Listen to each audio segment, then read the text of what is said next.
Universal News TV, votre chaîne d'information la plus crédible. Accueilli simultanément ce mardi à Yaoundé par le président de la République, son Excellence Paul Biya, le président de la Commission de l'Union africaine, Moussa Faki Mahamat, la secrétaire générale de la francophonie, Louise Mushikiwabo, et la secrétaire générale du Commonwealth, Patricia Scotland, qui vont échanger avec le Cameroun, principalement sur la situation dans les régions du sud-ouest et nord-ouest. Cette visite entre dans le cadre d'une mission conjointe, Organisation internationale de la francophonie, du Commonwealth et de l'Union africaine. Suivons maintenant la réaction des trois hôtes au sortir du Palais de l'Unité. Suivons. Au Palais de l'Unité, ce mercredi, harmonie parfaite entre le Cameroun, l'Union africaine, la francophonie et le Commonwealth, au terme de l'audience accordée par le chef de l'État, son Excellence Paul Biya, à la mission conjointe sur la situation socio-politique au Cameroun.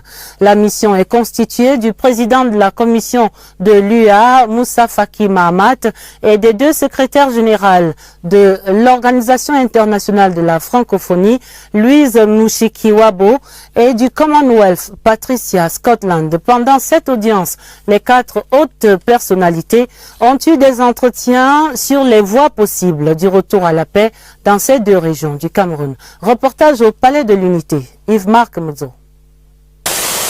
C'est à l'invitation du président de la République, Paul Biya, qu'il séjourne au Cameroun dans le cadre d'une mission conjointe francophonie, Commonwealth, Union africaine. C'est donc avec la plus grande ouverture de cœur qu'ils sont accueillis ce mercredi 27 novembre 2019 au Palais de l'Unité. D'abord à leur descente de voiture par le chef de protocole d'État, Simon-Pierre Bekele, puis au perron par le ministre, directeur du cabinet civil de la présidence de la République, Samuel Vandoa-Yolo. Eux, ce sont Moussa Faki Mahamat, président de la Commission de l'Union africaine, Louise Mushikiwabo, secrétaire générale de la francophonie, et Patricia Scotland, secrétaire générale du Commonwealth. À la tête des trois organisations supranationales qui font partie de celles qui pèsent le plus sur la gouvernance mondiale aujourd'hui, ils viennent ce mercredi à la rencontre du président camerounais pour rassembler les indicateurs institutionnels les plus fiables sur le Cameroun comme il va et recenser la pluralité des paramètres susceptibles de leur permettre de se faire une idée précise de la réalité camerounaise d'aujourd'hui, au-delà des clichés parfois fantaisistes ou volontairement grossis. C'est une mission pour un soutien au Cameroun. Le Cameroun vit depuis quelques années une crise, notamment dans ces régions nord-ouest et sud-ouest. Il y a eu un grand débat national, d'importantes résolutions ont été prises. Il est annoncé en début d'année prochaine des élections législatives et locales. Et il est tout à fait normal que nos trois organisations dans lesquelles le Cameroun est un membre important puissent venir pour apporter leur contribution. Les entretiens entre le chef de l'État et ces trois personnalités vont durer plus d'une heure. Ils sont élargis côté camerounais à André Magnou Sekoumou, chargé de mission à la présidence de la République. De ces échanges, il apparaît de part et d'autre une volonté commune à travailler conjointement pour optimiser les initiatives de retour à la paix et à la cohésion, là où celles-ci ont été perturbées. Nous avons exprimé au chef de l'État notre disponibilité à continuer à accompagner le pays. Nous sommes ici pour écouter, pour pouvoir comprendre où nos organisations s'inscrivent. Voici l'état d'esprit dans lequel nous sommes venus ici. Le Cameroun est un pays très important pour nos organisations, mais surtout pour les Camerounais eux-mêmes, pour la sous-région, pour le continent, d'où l'importance de cette mission tripartite. Et nous l'avons aussi dit clairement que nous ne sommes pas ici juste pour une mission d'un jour ou deux. Nous allons continuer à nous impliquer, mais bien sûr, encore une fois, en suivant le désir, en suivant les aspirations des Camerounais eux-mêmes. Pour le Commonwealth, il va s'agir d'aller au contact des différents acteurs susceptibles d'accompagner le processus actuellement en cours pour une décrispation sociopolitique totale au Cameroun, et notamment dans les régions du nord-ouest et du sud-ouest, où fort heureusement des frémissements positifs sont observés depuis quelque temps. Nous sommes déterminés à faire tout ce que nous pouvons dans le cadre de nos 3 organisations pour accompagner le processus de paix au Cameroun et nous encourageons l'ensemble des acteurs à mettre la paix et la bonne gouvernance en avant. Nous sommes convaincus qu'il faudra l'engagement de tous. Comme mes collègues l'ont indiqué, nous sommes au début d'un processus. C'est le moment des changements, un moment important.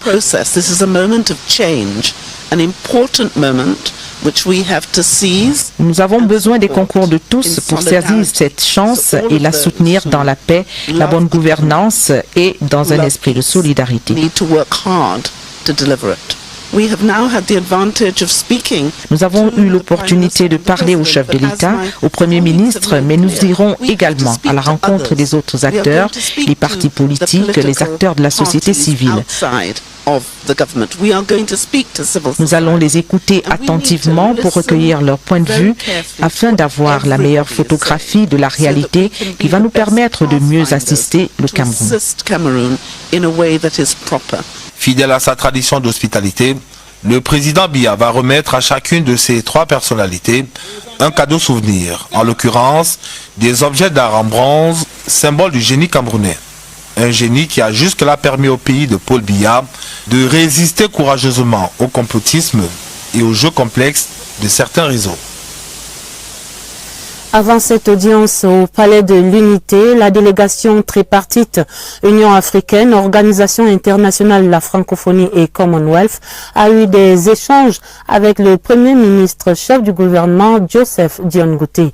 Rien n'a naturellement filtré de ces 90 minutes de huis clos, mais certaines indiscrétions laissent croire que la crise dans les 2 régions du Nord-Ouest et du Sud-Ouest était au centre de ces entretiens. Vous êtes sur Universal News TV. Dans l'autre actualité, ce mardi au Cameroun, le président de la Commission de l'Union africaine est chez nous depuis cette mi-journée. Le Tchadien Moussa Faki Mahamat effectue une visite de travail dans le cadre de la mission conjointe Union africaine, Organisation internationale de la francophonie et du Commonwealth. À sa descente d'avion, Moussa Faki Mahamat était accueilli par le Premier ministre chef du gouvernement, Joseph Dion Ngouti. Ainsi Malène, le reportage de Jean-Pierre Ndjana. C'est exactement à 12h30 que le vol ayant à son bord, le président de la Commission de l'Union africaine s'est posé sur le tarmac de l'aéroport international de Yaoundé-Simalène. Moussa Faki Mahamat est au Cameroun dans le cadre d'une mission conjointe Union africaine, Organisation internationale de la francophonie, Commonwealth. Pour l'accueillir à sa descente d'avion, le Premier ministre chef du gouvernement, au nom du chef de l'État, Joseph Dion Ngouti, a alors à ses côtés le représentant de l'Union africaine au Cameroun, le professeur Pierre Mokoko Mbonjo, chargé des réformes de l'Union africaine, et les autorités administratives des départements du Fundi et de la Mefou et à Famba. Des indications puisées à bonne source indiquent que cette mission est au Cameroun pour récolter des informations de première main sur la situation qui prévaut dans les régions du Nord-Ouest et du Sud-Ouest. Et voici d'autres fruits de la coopération Cameroun-Union européenne, une convention de financement de près de 10 milliards de francs CFA qui était signée ce mardi après-midi entre l'ambassadeur, chef de la délégation de l'Union européenne au Cameroun, son Excellence Hans-Peter Schadek, et le ministre de l'économie Alamine Ousmane Mey. L'accord de financement vise l'accroissement de l'accès à l'énergie pour les populations des 6 régions du Cameroun.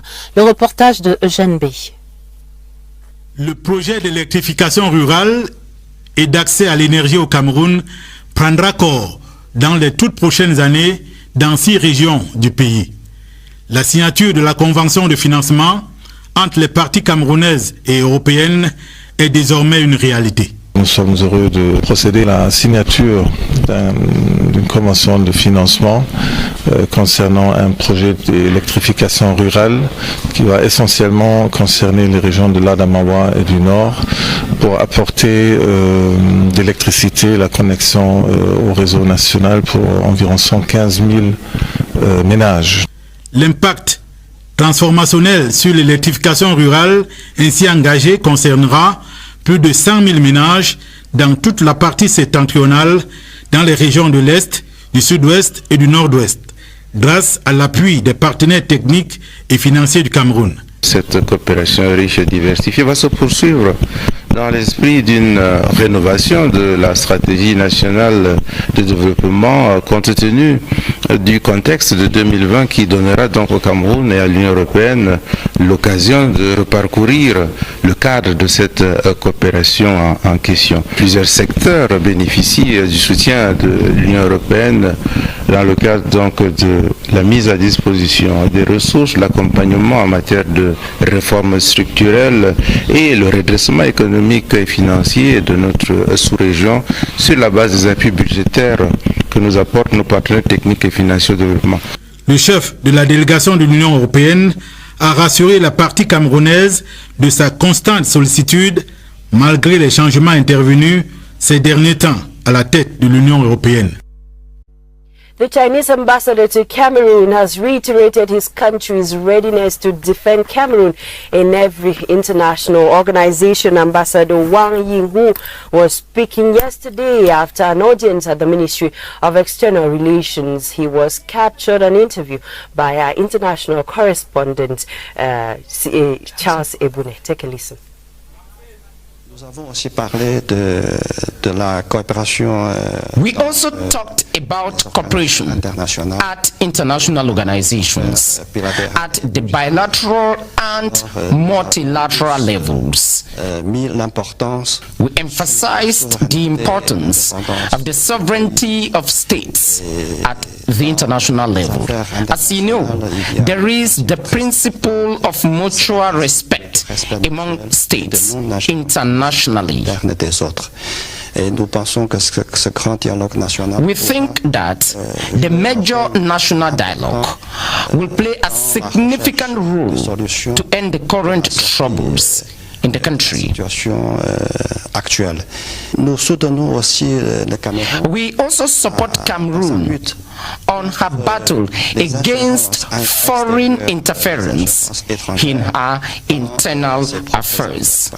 As you know, there are external foreign forces which want to destabilize countries, Cameroon and China included.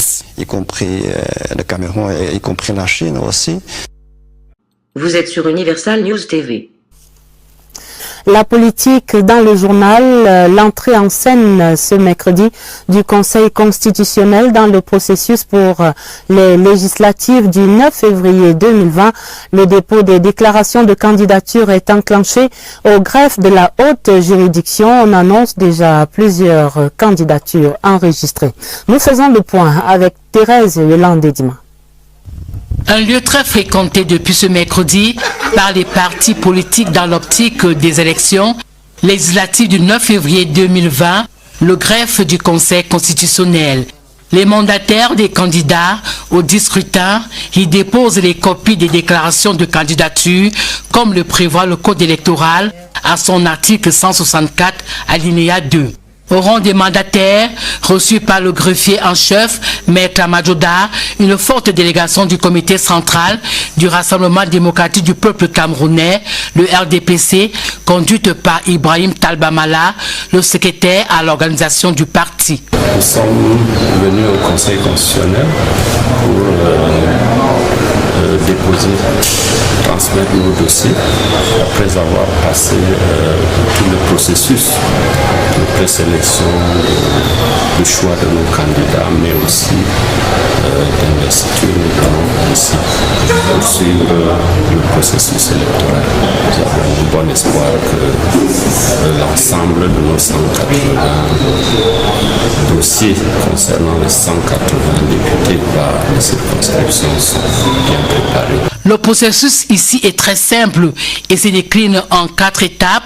Le dépôt de la copie de déclaration, l'enregistrement par le greffier en chef, la décharge faite par le candidat ou le mandataire et la remise d'un récépissé. Présent également ici pour le même exercice, Les mandataires du Social Democratic Front, le SDF, circonscription du Moungo Nord, et l'Union démocratique du Cameroun, l'UDC, dans le département du Noun. Pour les uns et les autres, c'est la satisfaction d'un devoir accompli. Tout s'est bien passé, on est arrivé, on a été bien reçu. On nous a fait attendre quelques minutes dans la salle d'attente pour que l'ordre d'arrivée soit respecté. Et puis, on est servi avec sourire et diligence, on est satisfait. D'autres déclarations de candidature sont encore attendues au greffe du Conseil constitutionnel. Pendant leur séjour au Cameroun, les 3 diplomates évalueront avec les dirigeants locaux la situation dans les régions du Sud-Ouest et Nord-Ouest, en proie à une crise socio-politique depuis 2016. Ici, Christine Muriel, pour Universal News TV. Merci de suivre Universal News TV sur YouTube, nous vous rassurons que les informations que nous diffusons au quotidien sont suffisamment crédibles. Alors, n'hésitez pas à liker la vidéo si elle vous plaît, et si vous êtes nouveau sur la chaîne.